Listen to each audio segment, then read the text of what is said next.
ವೈದ್ಯರನ್ನು ನೇಮಿಸಬೇಕಾಗಿ ವಿವಿಧ ಸಂಘಟನೆಗಳಿಂದ ಪ್ರತಿಭಟನೆ. ಹುಲ್ಲಹಳ್ಳಿ ಸಮುದಾಯ ಆರೋಗ್ಯ ಕೇಂದ್ರದಲ್ಲಿ ಪ್ರತಿಭಟನೆ. ಪ್ರಭಾರ ಡಿಎಚ್ಒಗೆ ತರಾಟೆ. ನಂಜನಗೂಡು ತಾಲೂಕಿನ ಹುಲ್ಲಹಳ್ಳಿ ಸಮುದಾಯ ಆರೋಗ್ಯ ಕೇಂದ್ರದಲ್ಲಿ ವೈದ್ಯರಿಲ್ಲದೆ ಪರದಾಡುತ್ತಿದ್ದು, ವೈದ್ಯರನ್ನು ತಕ್ಷಣ ನೇಮಿಸಬೇಕೆಂದು ವಿವಿಧ ಸಂಘಟನೆಗಳಿಂದ ಸರ್ಕಾರಕ್ಕೆ ಧಿಕ್ಕಾರದ ಘೋಷಣೆಗಳನ್ನು ಕೂಗಿ ಪ್ರತಿಭಟನೆ ಮಾಡಲಾಯಿತು.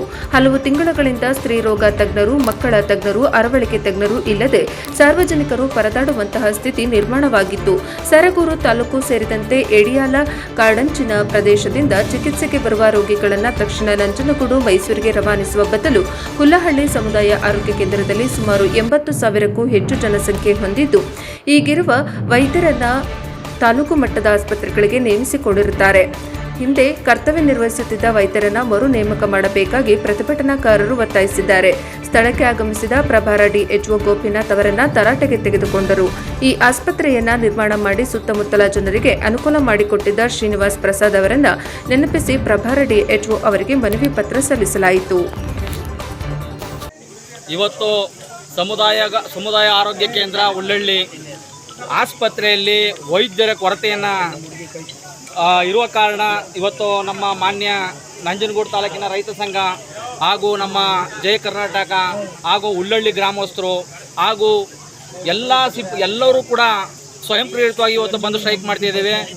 ಇವತ್ತಿನ ಪ್ರತಿಭಟನೆಯ ಉದ್ದೇಶ ಏನು ಅಂತಂದರೆ, ಇವತ್ತು ನಮ್ಮ ಹುಲ್ಲಹಳ್ಳಿ ಆಸ್ಪತ್ರೆ ತುಂಬ ಹೆಸರುವಾಸಿಗೆ ಪಟ್ಟಿರುವಂಥ ಆಸ್ಪತ್ರೆ.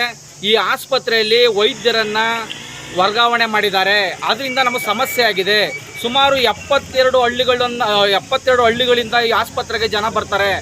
ಆಸ್ಪತ್ರೆಯಲ್ಲಿ ಏನಾಗಿದೆ ಅಂತಂದರೆ, ಈಗ ವರ್ಗಾವಣೆ ಆಗಿರೋದ್ರಿಂದ ಪ್ರಾಕ್ಟೀಸಿಂಗ್ ಡಾಕ್ಟ್ರುಗಳನ್ನ ಕೊಡೋದ್ರಿಂದ ಯಾವುದೇ ರೀತಿ ಚಿಕಿತ್ಸೆಗಳಾಗ್ತಾ ಇಲ್ಲ. ಸಂತಾನಹರಣ ಚಿಕಿತ್ಸೆ ಆಗ್ತಾ ಇಲ್ಲ. ಹೆರಿಗೆಗೆ ಯಾರೂ ಅಡ್ಮಿಷನ್ ಆಗ್ತಾ ಇಲ್ಲ. ಮತ್ತು ಗರ್ಭಕೋಶದ ಯಾವುದೇ ಆಪ್ರೇಷನ್ಗಳಾಗ್ತಾ ಇಲ್ಲ. ಪೋಸ್ಟ್ ಮಾರ್ಟಮ್ ಆಗ್ತಾ ಇಲ್ಲ. ಆಮೇಲೆ ಸ್ತ್ರೀ ರೋಗಕ್ಕೆ ಸಂಬಂಧಪಟ್ಟಂಥ ಯಾವುದೇ ಒಂದು ಚಿಕಿತ್ಸೆಗಳನ್ನು ಈ ಆಸ್ಪತ್ರೆಯಲ್ಲಿ ಲಭ್ಯ ಆಗ್ತಾ ಇಲ್ಲ. ನಾವು ನಿಮಗೆ ಮಾನ್ಯ ಶಾಸಕರಲ್ಲಿ ಒತ್ತಾಯ ಮಾಡೋದಿಷ್ಟೇ, ಮಾನ್ಯ ಶಾಸಕರು ಹಾಗೂ ವೈದ್ಯಕೀಯ ಸಚಿವರಲ್ಲಿ ನಾವು ಒತ್ತಾಯ ಮಾಡೋದಿಷ್ಟೇ, ನೀವು ಇಂಥ ದೊಡ್ಡ ಆಸ್ಪತ್ರೆ ಇವತ್ತು ಹುಲ್ಲಹಳ್ಳಿ ತಾಲೂಕು ಅಂದ್ರೆ ತಪ್ಪಲ್ಲ, ತಾಲೂಕು ಆಗಬೇಕಾಗಿತ್ತು, ಸರಗೂರಿಗೆ ಅದು ವರ್ಗಾವಣೆ ಆಯಿತು. ಅಂಥ ಒಂದು ಹೆಸರಿರುವಂಥ ಈ ಹುಲ್ಲಹಳ್ಳಿ ಆಸ್ಪತ್ರೆ ಹೈ ಗ್ರೇಡ್ ಆಗಬೇಕು ಹೊರತು ಎಂದೂ ಕೂಡ ಇದು ಕೆಳಕ್ಕೆ ಹೋಗಬಾರ್ದು. ದಯಮಾಡಿ ನಾನು ಶಾಸಕರಲ್ಲಿ ಒತ್ತಾಯ ಮಾಡ್ತೇನೆ, ವೈದ್ಯಕೀಯ ಸಚಿವರಲ್ಲಿ ಒತ್ತಾಯ ಮಾಡ್ತೇನೆ. ನನ್ನ ಗ್ರಾಮದ ಜನರ ಆರೋಗ್ಯದ ಪ್ರಶ್ನೆ, ಇಡೀ ನನ್ನ ಹೋಬಳಿಯ ಆರೋಗ್ಯದ ಪ್ರಶ್ನೆ. ದಯಮಾಡಿ ನುರಿತ ವೈದ್ಯರನ್ನ ನುರಿತ ಸ್ತ್ರೀ ತಜ್ಞ ವೈದ್ಯರನ್ನ ಆಯ್ಕೆ ಮಾಡಬೇಕು. ಈ ಆಸ್ಪತ್ರೆ ತಂದು ಅವರನ್ನು ಆಯ್ಕೆ ಮಾಡೋದ್ರ ಮುಖಾಂತರ ಇಲ್ಲಿನ ಆರೋಗ್ಯ ಸಮಸ್ಯೆನ ನಿವಾರಣೆ ಮಾಡಬೇಕು. ಈಗ ಬಂದಿರುವಂಥ ಈ ಪ್ರಾಕ್ಟೀಸಿಂಗ್ನ ವೈದ್ಯರಿಂದ ಯಾವುದೇ ರೀತಿ ಪ್ರಯೋಜನ ಇಲ್ಲ. ದಯಮಾಡಿ ಶಾಸಕರೇ ಈಗ ಇದ್ರ ಬಗ್ಗೆ ಗಮನ ಹರಿಸಿ, ದಯಮಾಡಿ ವೈದ್ಯಕೀಯ ಸಚಿವರೇ ಹುಲ್ಲಹಳ್ಳಿ ಸಮುದಾಯ ಆರೋಗ್ಯ ಕೇಂದ್ರದ ಬಗ್ಗೆ ಗಮನ ಹರಿಸಿ ಅಂತ ನಾನು ಈ ಸಂದರ್ಭದಲ್ಲಿ ಒತ್ತಾಯ ಮಾಡ್ತಿದ್ದೀನಿ. ಬಸವರಾಜು ಎಂ, ಹುಲ್ಲಹಳ್ಳಿ, ವಕೀಲರು. ಒಂದ್ ನಿಮಿಷ, ಒಬ್ಬ ವ್ಯಕ್ತಿಗೆ ಒಂದು ವಾರದಿಂದ ರಜಾ, ಇಷ್ಟು ಜನ ಕೆಲಸ ಇಲ್ವಾ? ಇವ್ರು ಯಾರು ಹೆಡ್ತಿ ಮಕ್ಕಿಲ್ವಾ? ಮುಂದೆ ಸರ್ ಏನ್ ಅರ್ಥ? ಆಮೇಲೆ ಸರ್ ಇನ್ನೊಂದು ಸಮಸ್ಯೆ ಇವತ್ತಿಂದಲೇ ಸರ್, ಇದು ನಾವು 2 ತಿಂಗಳಿಂದೇನೆ ಸ್ವಾಮಿ, ನಾವು ಈ ಕಡೆ ಮನೇಲಿ ಮಾತಾಡ್ಬೇಕಾದ್ರೆ ನಮ್ ಕಡೆ ಗಮನ ಕೊಡಿ. ನೀವೇನ್ರಿ ಅಲ್ಲಿ ನೋಡೋದು ಬೋರ್ಡ್ ಓದಿಲ್ವ ನೀವು? ಮತ್ತೆ ನನ್ನ ಕಡೆ ಗಮನ ಕೊಡಿ. 2 ತಿಂಗಳಿಂದೇನೆ ಹೆಲ್ತ್ ಮಿನಿಸ್ಟರ್ಗ ಲೆಟರ್ ಕಳಿಸಿದೀವಿ, ಹರ್ಷ ಗುಪ್ತಾ ಲೆಟರ್ ಕಳಿಸಿದೀವಿ. ಏನ್ ಜನ ಬಡ್ಕತ್ತಿದ್ರೆ ಅದಕ್ಕೆ ಅರ್ಥನೇ ಇಲ್ವಾ? ಬಾಯ್ ಬಡ್ಕೊಂಡ್ರೆ ಕ್ಯಾವ್ಡ್ರಂಗ್ ಕೂತ್ಕೊಂಡ್ರ? ಇಲ್ಲಿ ಹಿಂದೆ ಇದ್ದ ಡಾಕ್ಟರ್ಗಳು ಚೆನ್ನಾಗಿ ನೋಡ್ಕೊತಾ ಇದ್ರು. ಸ್ತ್ರೀ ರೋಗ ತಜ್ಞರಾಗಲಿ ಅಥವಾ ಮಕ್ಕಳ ಡಾಕ್ಟರ್ ಆಗಲಿ, ಇನ್ನೊಬ್ರು ಅರವಳಿಕೆ ತಜ್ಞ ಮಂಜುನಾಥ್ ಅಂತ ಹೇಳಿ ಜನರಿಗೆ ಒಳ್ಳೆ ಚಿಕಿತ್ಸೆ ಕೊಡ್ತಿದ್ರು. ಒಳ್ಳೆ ವ್ಯವಸ್ಥೆ ಇತ್ತು. ಈ ಡಾಕ್ಟರ್ಗಳು ಕೊಡ್ತಿದ್ದ ಚಿಕಿತ್ಸೆಗೆ ಒಂದು ನರ್ಸಿಂಗ್ ಓಪನ್ ಮಾಡಿ ಬಾಲಚ್ಕೊಂಡ್ರು ಅವರು. ಅಂದ್ರೆ ಇವರು ಒಳ್ಳೆ ಚಿಕಿತ್ಸೆ ಕೊಡೋದ್ರಿಂದ ನರ್ಸಿಂಗ್ ಹೋಮ್ ಬಾಲಚ್ಕತ್ತು. ಏನಕ್ಕೋಸ್ಕರ ಮಾಡ್ತಿದ್ರು ಅವರು? ಅಂತ ಡಾಕ್ಟರ್ಗಳನ್ನ ಹೊರಗಡೆ ಹಾಕಿ ಆ ಸ್ಥಾನಕ್ಕೆ ಹೋಗ್ಲಿ. ಬೇರೆ ಡಾಕ್ಟರ್ಗಳು ತಂದ್ರೆ ಅದು ತರಲಿಲ್ಲ.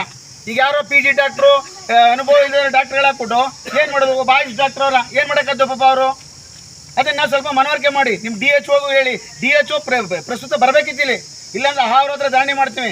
ಅದಕ್ಕಾಗ ಹೋಗೋದ್ರೆ ನಿಮ್ಮ ಇಲಾಖೆ ಜವಾಬ್ದಾರಿ ಆಗಬೇಕು, ಇಲ್ಲ ಶೀಘ್ರದಲ್ಲೇ ಆಗಬೇಕು. ಇದು ನೀವು ಸರ್ಕಾರ ಮಟ್ಟದಲ್ಲಿ ಆಗ್ಬಿಟ್ಟದ. ನೀವು ಕೈ ಚೆಲ್ಲಿ ಕೂತ್ಕೊಳ್ಳಂತ ವಿಚಾರ ಅಂತಿಲ್ಲ. ನೀವುಗಳು ಈ ರೀತಿ ಸಮಸ್ಯೆ ಇದೆ ಅಂತ ತಿಳಿಸಿ. ನಾವು ಮುಖ್ಯಮಂತ್ರಿ ಮಗನೂ ಭೇಟಿ ಮಾಡಿ ಮಾತಾಡೋದು. ಅವರು ಹಂಗೇನೆ ಇಲ್ಲ ಖಂಡಿತ ಉಳಿಸ್ಕೊಡ್ತೀನಿ ಅಂದರು, ಶಾಸಕರು ಅಂದರು. ಈಗಾದ್ರೆ ಏನು ಮಾಡೋದು?